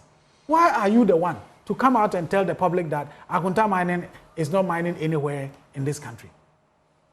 So I think that the president also puts himself in situations where this whole thing about clearing agents becomes something that is affirmed. Right. Because if a mining company is accused of mining in a forest reserve as a president, what's your business in being the one to come and say that, no, that is not happening? And when he said that this is 2023, that all 294 forest reserves have been put under guard to ensure that they are protected. Today, just a year on, these are the same forest reserves, including globally significant biodiversity areas that have been given out for mining. How do we take the president's word for it? And how do we not believe that it is the president who does this clearing when his appointees are found wanting or go contrary to... So it doesn't matter that he says that fighting corruption has been the cornerstone of his administration. It's not actually true. And when he says that he's funded the anti-corruption organizations, entities, of course, minus OSP, better than any other government. That's a fact. No, it's not a fact. In fact, we did a fact-checking on that. Right. And you see, it's only in nominal figures. So today, Shraj, if under President Kufuor, Shraj was given, let's say, 4 million Ghana cedis, and now Shraj is giving 20 million Ghana cedis. In nominal, you just look at the figures, you say, oh, somebody gave 4, I have given 20. But it's more about what could the 4 do then and what can your 5, your 20 do now? We did those, analysis, and the only institution that we could say, yes, this government has indeed funded more than any other institution was the Auditor General's office. And then we also know about what happened with Domelevo and so on and so forth. So if you fund to do the work, and then you won't allow the people to do the work, what is the essence of the funding? Of course, I would always give credit to President Akufo-Addo for and the government, his government, for the bold decision to get some of our laws in place. Okay. RTI, a lot of the work that we are doing on investigations and the revelations that are coming out, even though they come out and sometimes we are disappointed in the way, the government handles it. When we require that swift measures are taken and they are not taken and sanctions are imposed and they are not, and eventually it's almost like you've done the work for nothing. But it's still important because when Akufo-Addo leaves, RTI law would continue to be there for us to do the work that we are doing, for citizens to assert their right to access to information. Of course, it was under him as Attorney General that criminal libel law was repealed. I believe that even if it was Kufuor's vision, it would have taken an Attorney General to support that vision to come into fruition. The OSP, the Office of the Special Prosecutor, the law setting it up, it was under him. When he leaves, I'm sure it's still... But you in the media are not happy that even though criminal libel was repealed under his regime, in his regime as president, it's been actively used by the security agencies. Of course. All right. So let me get Inusa Husseini on here. And I've been reading the fact-checking that you guys did at the Media Foundation for West Africa on the president's claim that he has more than doubled the funding for the institutions. And I think for Shraj and the audit service, for example, you concluded, after you put all the figures out within a certain period, you said the John Mahama 2013, 2016, and Akufo-Addo 2017, 2020 governments funded Shraj with 70 million and 81 million respectively. So 70 and then 81, that's a marked improvement. Akufo-Addo's tenure increased funding allocation by 11 million, representing 16%.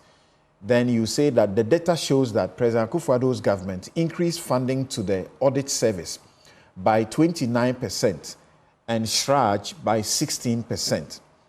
So when compared to the erstwhile John Mahama's tenure in 2013 to 2016, Akufo-Addo's government from 2017 to 2020 increased funding to 2 out of the 3 anti-corruption institutions, although insignificantly. However, the incumbent Akufo-Addo government within the same period, 2017-2020, reduced funding to the judicial service by 1.4% comparatively. Also, the data on finding funding to the 3 anti-corruption institutions does not support the president's claim of more than doubling funding to the institutions. It is therefore, it concerns, therefore, as it concerns the audit service, judicial service, and SHRAD, President Akufo-Addo's claim of significantly increasing funding to the institutions is inaccurate, and the assertions that his government has more than double funding to them is false. Now, this is speaking to the facts. Abu Nusaf Seni. And I also invite Media Foundation for West Africa not only to look at the allocations to the anti-corruption agencies in the budget. That can be very misleading. The disbursement is another thing. Go to the exit budget. Okay. Akufo-Addo can tell you that in 2017, he gave 188 million Ghana cedis to the Office of the Special Prosecutor. How much was released to them? Less than a third. So if you go and less than a third? A third, less than a third. So if you go and say, oh, even in 2018, the Office of the Special Prosecutor was funded with 100, you will be misleading the public. Okay, but we must state that when he makes this assertion, he does not include the Office of Special Prosecutor. He's always careful not to include it. I'm talking about 20, that's why I said 2018. Okay. Now, so I will insist that let's always look at the exit budget. How much was released to them? You are trained as a lawyer, you have practiced as a lawyer, and I suppose you find some time to practice today too. He's right that he can only do the corruption fight on evidence. But the evidence is there. Truth does not fear conversation, does it? You publish the CPI, Corruption Perception Index.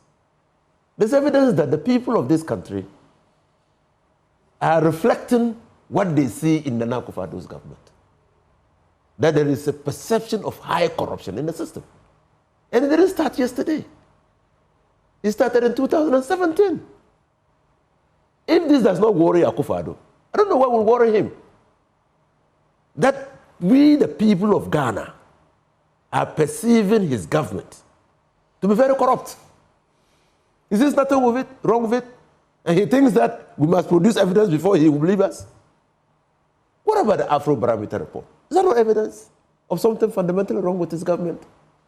That they're saying that in 2017, 6 out of 10, 60% of Ghanaians believe that the government was taking steps to fight corruption, largely influenced by the passage of the laws.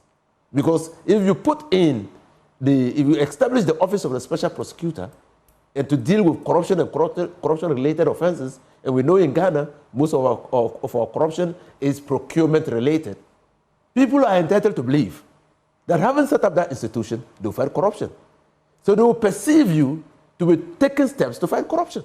So 60% of Ghanaians believe that Akufo-Addo was on his way to fight corruption. Indeed, when he appointed Matnamidu, I was the first to give him credit for that, because I thought that having appointed somebody from the opposition or with opposition mentality or associated with the opposition, you were serious in fighting corruption. Well, it turned out to be false. So just like you look in the mirror and see a reflection of yourself, if you have reasons to doubt what you see in the mirror, then you are doubting yourself or your eyes. We, the people, are reflecting what we see in the Akufo-Addo. And we are not reflecting it out of vacuum. Kennedy Ajapon was the first to bring to the fore, to public notice, that before one sees the president, one has to pay gate fees. It was not us. It was a member of his party. Before who exactly? And I suppose you may have had the privilege, like some of us, to go to the president and see the president, and you are not asked to pay any money. So where is that from? Well, so what class of people will be asked to bring money? So we subsequently heard that investors and businessmen who came to this country to see the president were asked to pay some money. And this was made this allegation was made by an investor, a potential investor. And he named the person who took him to the president or to the presidency and how he was asked to part with money. But you would, in all conscience, and you're a very reasonable person, you are very, like he said earlier, that you can be, regardless of your political party, callous, you can deal with matters in a way that Ghanaians will embrace that even though you belong to the NDC, you are fair. Do you think the president will be aware of such a thing? No. That somebody is coming to his presidency as an investor and is being asked to pay him money? I'm not saying that the president was aware. I have not said that at all. Okay. But I'm saying that an allegation had been made. The least the president could do. Another time, Canada Japan had not fallen out with the presidency over his candidature as a flag bearer. No, he had issues. So he was blackmailing various people for not getting certain contracts. So he had issues. He had issues, but he could be invited and asked. Did the president do that? I think that is the purpose of the establishment of the BNI, the Bureau of National Investigations. That you set them on the trail of fact-finding. Because if you say that people who come into your government should not come to make money, but should come for public service, you must be interested in allegations of this nature. The Australian visa case, who cleared the man? Yeah, who cleared him? Because the police never issued a report. Have you ever seen a report of the police? No. But it is the president who cleared him on an MPP conference platform. It's the president. The president was acting on information that we don't have. This is what transparency and accountability is all about. The police should have issued a report clearing him so that the president will then say, well, the police have cleared him. Up to now, nobody has seen the police reports. It is the president on an MPP platform who cleared Pius Haji, and you say we shouldn't call you a clearing agent. You are reflecting what we see in you. I mean, reference is already made to Cecilia De Paz case and the love letter. I mean, if you tie the hands of the police and investigative bodies behind, what do you expect them to do? What do you expect? Akunta mining stands out in all distance. Minerals Commission and the minister acting by delegated responsibility on behalf of the president had issued letters forbidding Akunta mining to enter the Tano Numeri forest because they had not given, by the minister's letter, they had not given authorization for mining to take place in that forest, and said investigations were continuing. Who cleared Akunta mining? It's not the president. And we should not say that he's a clearing agent.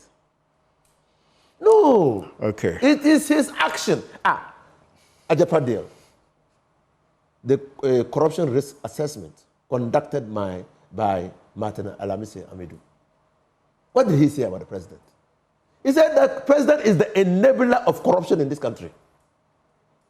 And that he is the mother serpent of corruption. I didn't say it. It is his appointee who issued a corruption assessment report on a policy that was introduced by the president, but which the special prosecutor thought a corruption risk assessment must be conducted on it. Okay. And came to the conclusion that his office enables corruption. We shouldn't say it. We are entitled to quote the report. All right. Let me conclude by saying that, did you see the Auditor General's report on the utilization of the COVID funds? In fact, if you want a report on how not to use public funds to the benefit of the people of a country, go and read that report. How not to use public funds for the benefit of the people of this country. Read that report. What did the president do? They only said that the Auditor General ought not to have released the report. You remember? And that the report should have gone to the Parliament first before being released. Parliament, both sides appear to have agreed that the health minister had not conducted himself well in respect of the COVID vaccines purchases, yes, right? Yes. And we had lost a lot of money. And the president made a comment, and he's been indicted on that one as well. Well, okay. So this is, on that note, the last thing, yes, it's true that there's a digital platform, but the digital platform is only to enable transparency. All right. So what does it do? It makes us understand that now the mode of preference of awarding contracts in this country is sole sourcing. That's what the digital platform does. It doesn't fight corruption. We now know that sole sourcing is the preferred mode of contracting in this country. We'll take a quick break. When we return, we'll hear from Richard Hiagba.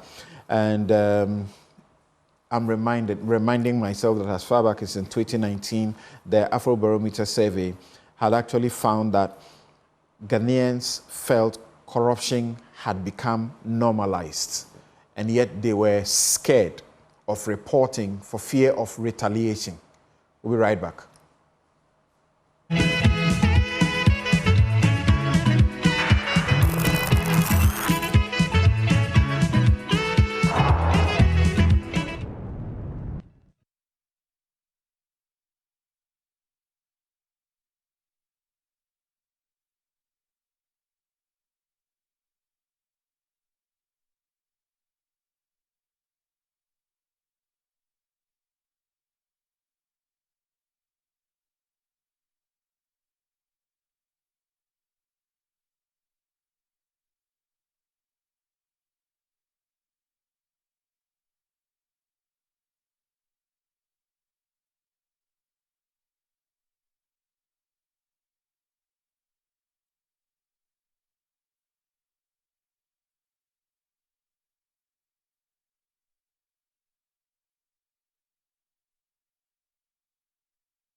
You're welcome back. This is Newsfile. It's your most authoritative news analysis platform. And here on Newsfile, as always, we put Ghana first. Inusa Fuseni is here. Richard Ahiagba, Suleiman Abrahima, and Mary Ada is on Zoom. So, Richard, nobody has complained to the president that he should fight corruption without evidence. Has anybody made that complaint? Why is he changing the subject? Well, so thank you very much. I think that this conversation really is not about corruption in essence. It's about the rule of law and how that interacts with democracy to uphold the rights that democracy provides for the people. And so that in that space, how you balance people's conduct to ensure that there is sanity in the space, people are not exceedingly stepping on other people's rights, and people who are abusing certain liberties are managed within the law. So for me, I was proud for the president's situation of the conversation of corruption in the context of law, to say that, yes, we must fight corruption, but we must do it according to law, because ultimately, what society we have agreed to create is a democratic one. And so people who must be allowed to flourish must be allowed within the context of the law. People we want to stop from flourishing in adverse ways must also be checked within the space of law. So how do you balance that? You allow due process. There's history to that, right? And the evolution of that concept.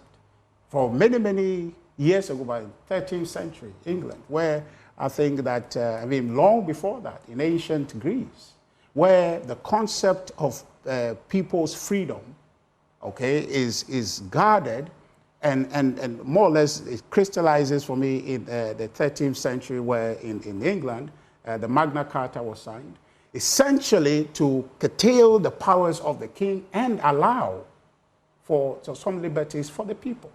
And so when you have a democracy, that must allow people's right, so that before my right is taken from me as a citizen, which democracy provides, there must be a certain process to establish that beyond reasonable doubt, that at this point, we have concluded as a society that what you have done is beyond the pale, and so therefore you must be punished. That must be allowed. That must be accorded. And the president's situation of the conversation, I think, is what we need to pursue. So really, this conversation is not about who is corrupt or who is not corrupt. Because really, if you want to follow that conversation, it's a function of skepticism. So that one person will say, oh, Akufo-Addo's regime is corrupt. One will say, Mahaba's regime is corrupt. But the point is that, are we taking steps to verify that truly, merely what I allege, as I'm saying, you are not a fair host, is that conclusive? It cannot be. Maybe because I feel that, oh, you have not allowed me some liberties, or you didn't allow me to respond immediately, and so therefore I lost steam. And after the break, I said, oh, you are not a fair host. But that cannot be true. You understand? So this is what this is about. Are people entitled to be disappointed, or should people be disappointed that a president who actually rode on the campaign of corruption to win elections would be making certain comments that appear to be protective of his appointees when they get into trouble, rather than, as you said, wait for the due process to be followed and concluded before he would make any comments? Samson, you are the lawyer, and you said, and I think I support you in saying that if you are a judge and any president says anything, you won't listen to that. You do the law, okay? Exactly. And not try to sidestep the law and punish the person. So which one do you think should take precedent? The rule of law, or just the inherent desire that people will criticize me, so therefore the person must be sentenced according to public opinion? No, there are things that you expect moral society to bring to bear. Yeah. So if you have a president while in opposition, the least report of corruption, he would speak about it, condemn it in no uncertain terms, even before the legal processes kick in. Yeah. Then he comes into office. My question is, don't you think it's a legitimate expectation, for example, that Akonta mining is found and the government issued a statement through the lands ministry that he's done something wrong? Then you hear from the president saying, oh, he's not done anything wrong again. There is the Australian visa scandal. It comes up. Then you hear from the president for the first time that, oh, my guy is clean. Cecilia Dapai is in trouble. And institutions are supposed to begin their job. Then he issues a statement and says, I believe in the fact that she'll be exonerated. You know, Samson, on that very note, I think my brother said it. And for me, anytime I hear people say that, I wonder, I'm saying, what exactly? And that was the point you said, that if you were a judge, you would listen. And you are right. Does that constitute, truncating the legal process that must ensue following an investigation, a determination that something wrong has done because the president commended the character of a person he knows? There's an instance where Samson can say, oh, Richard comes here and never fights. Richard comes here and behaves well. So if people, you were not here and somebody was here hosting the program and he comes to tell you, oh, Richard came out with disrupted the program because you didn't watch the program, I say, no, Richard is not like that. But that doesn't mean that the process or the situation that they're saying hasn't happened. But the comparison, or has happened. The comparison, is it good? I'm just saying that. The president, the fountain, the expectation, shouldn't he be cautious to avoid some of these things? And if you will say anything at all, be cautious in saying that something looks improper, that let's wait investigations. So what he believes, what he knows to be true, he can't say that. And you, Samson, because of your principles, and that principle per your training should carry through, so that it is not what the president says that is the law, but the law exists. And if you sit on that case, it is the evidence that will come before you that will lead to your judgment. So not because somebody has said something, the evidence that will be brought to you that are crystal clear to you, how would you deal with the evidence if it is crystal clear because somebody has said something? That is not the system we have set up. The legal system, which you know very well, is evidence-based. We appreciate so it doesn't matter. Is the president not supposed to be giving signals? If he says, no, in my government, if I win power, and your intention in being in the government is to make wealth in public office, stay off, I don't want you here. Right. And then things happen. Is it not expected of the president to say, for example, and this is one of my disappointments, so I've said it on my show, so it's public, that a member of parliament that he had given a job at, is it Bost, or it was Tor, Alfred Obeng. We are fighting corruption. Then he goes to tell the delegates and speaks directly on radio that he was going to buy the delegates. He was going to pay the highest. So anybody who intended to contest him should not bother. He has saved money in dollars, so he doesn't lose the value. He will pay 10,000. He will pay even 20,000 if his opponents did more than that. I had an expectation of the president to make a public statement that this should not be encouraged.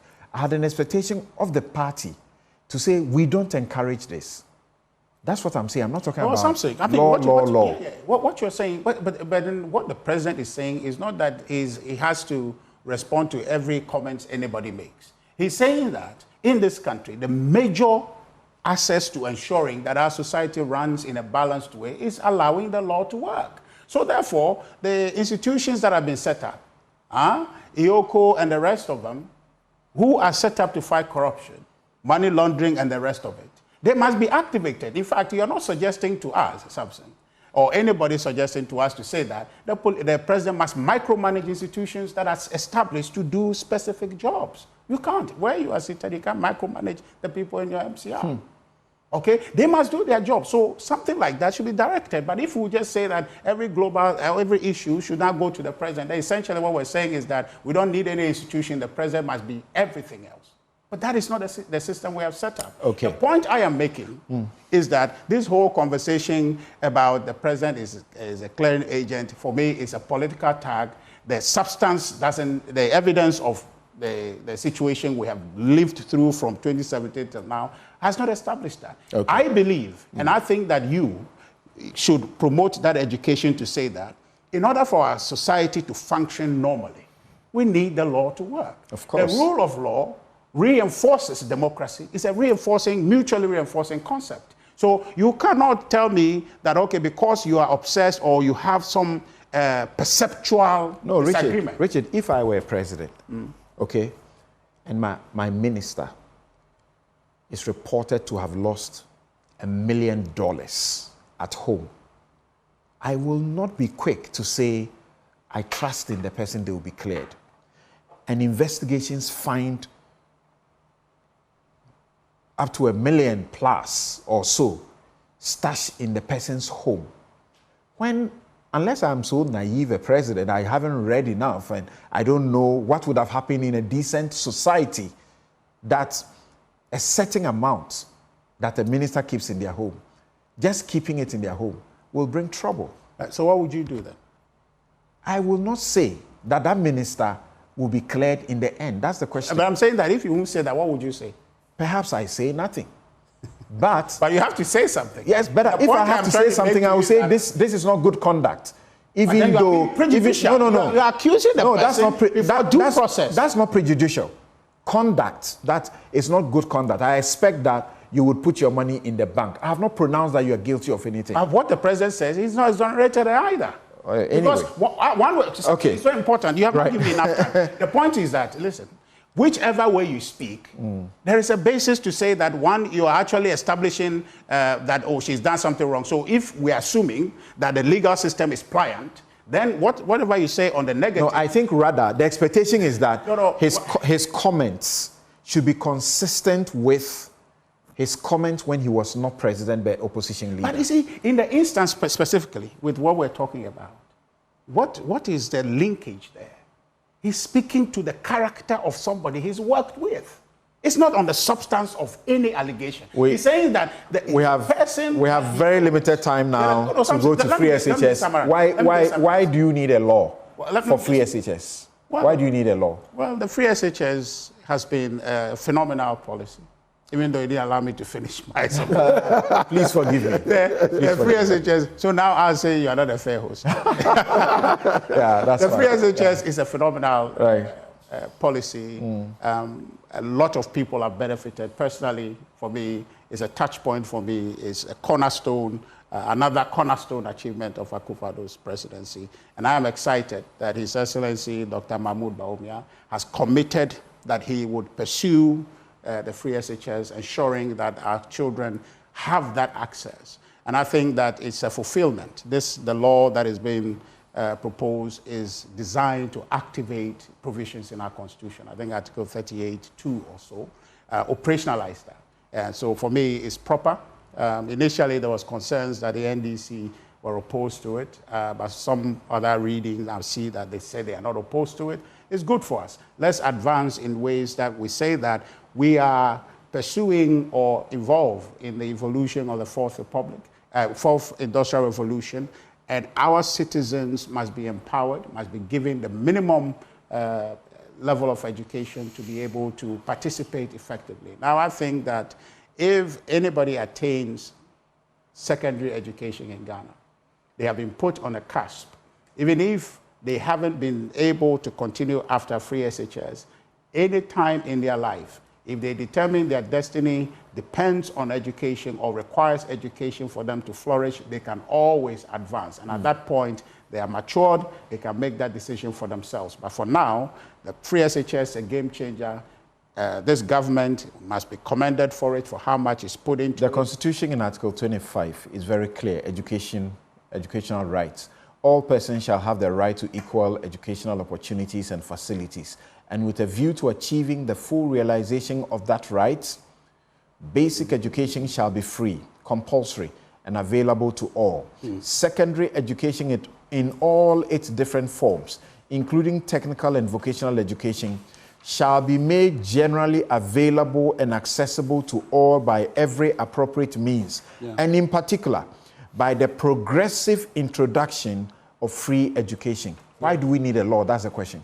So I was telling you, if you look at the Directive Principle of State Policy 38, Yep. 2, I think that it is the law actually is seeking to just operationalize that. It talks about it, essentially what you read, if you look at 2 and perhaps 2A, 2 and 3A, it talks about equal and balanced access to secondary and other appropriate pre-university education and then everything that you're talking about. So that this law essentially is going to give effect to that and mainstream it, that free education is supposed to be provided for all our citizens. Okay. So I think it's a good thing, and goodness sake, NDC supports it. So there's one thing that we commend them also about for seeing the vision after all their theatricals about reviewing it, cancelling it, and all of that. We need to move forward because a good policy requires whatever evaluations that must be done. All right. Certainly, there cannot be any disagreement. Article 28 that you refer to, Article 38 that you refer to, talks about a program. Yeah.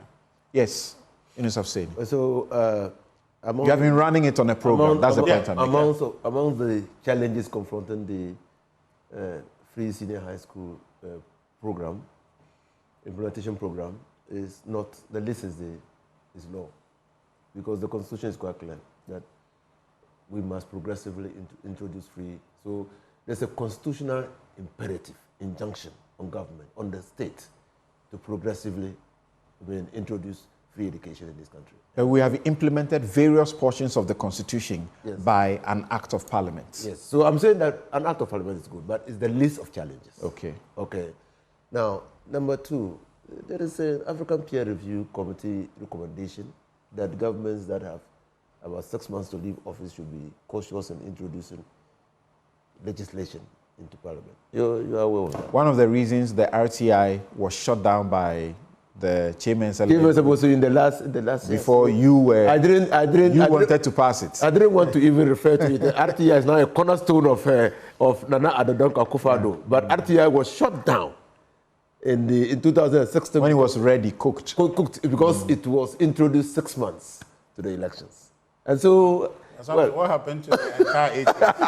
Well, I'm just saying that. No, I'm situating that within what the African Peer Review Committee has said. But let's wait for there was a previous attempt to introduce it. It failed because they attempted to define secondary education to include basic education. It failed. I mean, people raised, and that was in Parliament, we raised constitutional issues on that because the Constitution categorically distinguishes between basic education and secondary education. So let's see what provisions they are going to bring. Okay. I mean, we are not opposed. I mean, every government, and we should make it clear, including Nkrumah. You are not opposed, but there has been a caveat by some of your members, particularly Peter Nochu has said, no, he doesn't say you are opposed. Well, in Parliament, your group has said that, well, there's no document in front of us now, so let's not even begin an argument. And on the day Afenyomakin raised it, the majority were, I think, 12, and the minority were about 35. So there was a question of quorum. So the speaker had to suspend the sitting. He's saying that if the law will take into account all the problems and how to tighten to make sure the problems are resolved, then they will support it. So there's a caveat that he gave, Peter. No, they will support the law, not the free HSS. The law is a different thing. Because no one can actually in his right mind say that anybody is opposed to free HSS.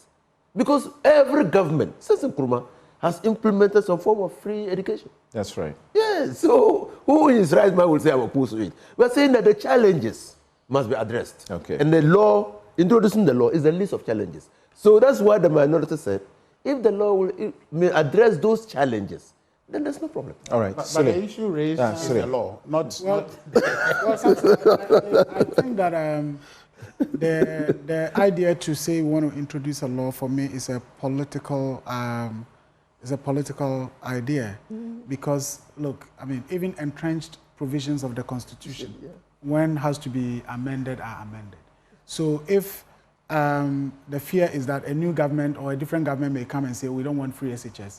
It's a matter of just repealing the law. If they have majority. If they have majority. And from our history, I think on I mean, apart from this particular parliament, the trend has been that whichever party wins the presidential literally ends up winning the majority also in parliament. And so for me, and once there is that somehow consensus, NDC not saying that when we come to power we would, and like Honorable is saying, who in his right senses would say that I'm coming to cancel this policy? For me, it is so, we all have relatives who are in secondary schools. And Samson, you can go to some of the topmost schools, go to Presec, go to Achimota, go to Accra Academy, go to Tamale Secondary, and so on, and see the level of infrastructure decay. You know, you go to some of these schools and boarding facilities and you see no doors, no louver blaze, you know, and it's an issue of maintenance. It's not an issue. It's an issue of maintenance. No. But who must maintain them? But the school. The school has responsibility. How? How would the schools have that responsibility? Where are they getting that money from?